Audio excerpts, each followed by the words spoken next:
Canaltech Jaron Lanier played a key role in expanding the internet, but has always been skeptical of its influence. Social networks were supposed to be the ultimate tool of democratization. In the earliest days of the internet, many in the tech world congratulated themselves for ushering in a new era of dialogue in which increasing the number of voices would lead to a more civilized, informed society. As a forefather of the digital age, Jaron Lanier was not only present during this time, he is widely considered one of the digital world's most influential creators. Lanier is often lauded by tech enthusiasts as the father of virtual reality. In 1985, he co-founded the first company to sell wearable virtual reality gloves and goggles, and in 1997, he served as chief scientist for a project largely responsible for broadening the internet for global use, a project called Internet 2. Lanier has since ascended to guru status in tech circles, issuing warnings about a digital world he helped make. Back in 1992, he predicted a society in which people live in a sort of fetal position, where are seated in a soft chair looking at the world through a glass square. Lanier's critique went a step further, with his suggestion that there's a Western myth that technology will save us. Presently, countries including the United States are struggling to tamp down on the violent extremism and political manipulation on social networks like Twitter, Facebook and YouTube. Lanier has responded with one last desperate request: delete your account. In his latest book, 10 Arguments for Deleting Your Social Media Accounts Right Now, Lanier suggests social networks are designed to achieve this dysfunction. HuffPost talked with Lanier about the dangerous digital world, its investment in hatred, and why you need to disconnect before it's too late. What's the most pressing reason for people to get off their social networks? Every example I know of where somebody has done research on those who have deleted their accounts has found that, on the whole, almost everyone feels better, healthier, more connected, better informed, they feel they have more free time, and they're more fulfilled. I mean, it just seems to be a positive experience for almost everyone. That doesn't mean it will be positive for any particular person.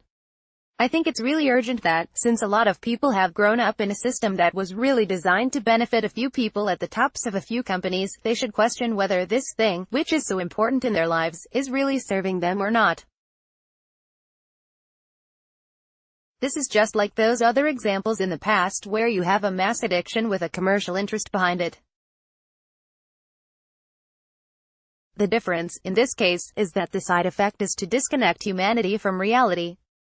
Jaron Lanier, what about the bigger picture? I know you've discussed how social media impacts societies. Can you elaborate on that?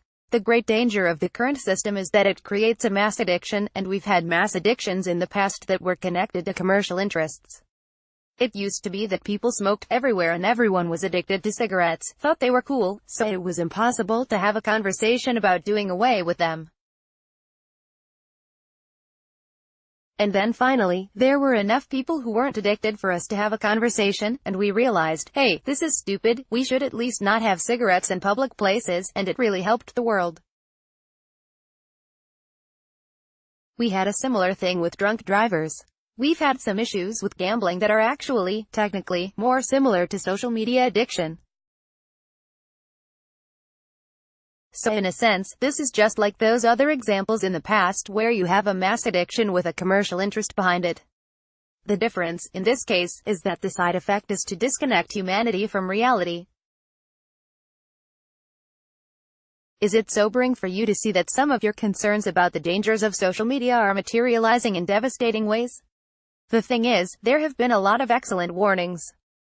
Science fiction has done an excellent job of presenting warnings. I think the Matrix movies showed the dark side of trying to make some sort of idealized digital society. The thing is, there's been a really rich and wonderful culture of warnings about this stuff for decades. And if we really want to go back, in 1907, decades before computers existed, there was a story called The Machine Stops by E.M. Forster. There's been this literature of caution for decades, and it just didn't do any good. So now we're in this point of desperately trying to undo this blunder and get to a solution.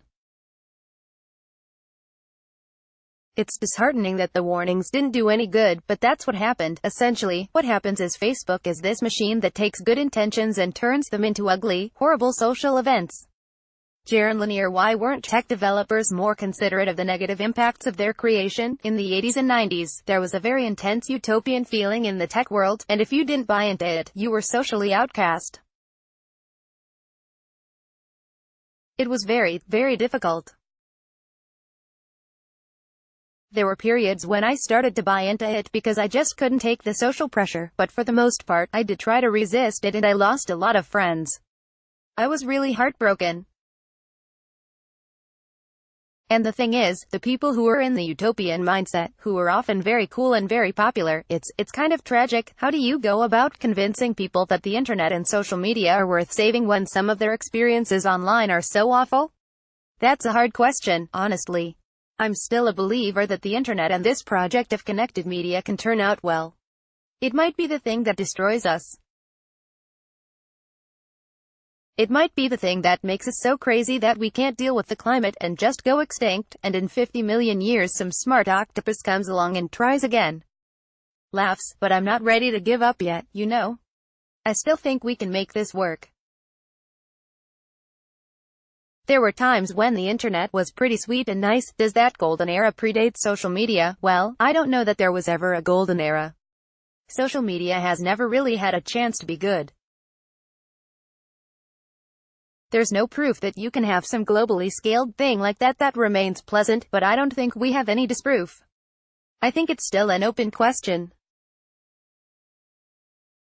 It just seems to me that the dominant services, which are mostly owned by Google and Facebook, things like YouTube and WhatsApp, these things are driven by the manipulation model where all the money is made by third parties who are trying to manipulate the people who are their users. If that's the way the system is designed at its core, I don't think it has any chance to be good. It's born to be terrible. There is something a little screwy about Twitter always having a disproportionately high number of black users, yet a disproportionately low number of black employees. Jaron Lanier: you've previously written about how the current social media model pits activist groups like the Black Lives Matter movement against the KKK in some pretty explicit ways. Given that, can modern activism exist in the absence of social media? What does that look like? I think modern activism can only be relevant and helpful outside of social media. I think anything that happens within social media is destructive, and I'll just say that categorically. I know that sounds shocking, and it will generate a vociferous objection from a lot of people who believe they're using social media for effective activism. But what I want to point out is that what you see of social media, which feels so positive and is entirely authentic in that little bubble you're in, that's only a small part of the picture. In the bigger picture, the communications you're entering in the system in your circle of people who are trying to be activists, that information is applied by the algorithms behind the scenes to maximize engagement and profit for companies like Facebook. And they totally don't care about you. They totally don't.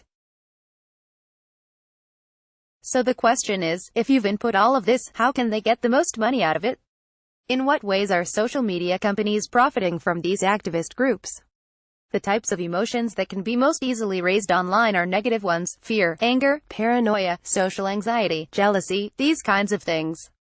So if they can find a group in which they can elicit those emotions from your communication, they're going to keep on reinforcing that because they can get more engagement, action, and more money out of that group than out of you. So it's not just that social media pits Black Lives Matter against the KKK, it's that the modern version of the KKK is people who are introduced to each other over Facebook and are constantly goaded and reinforced by Facebook because the company makes more money from them.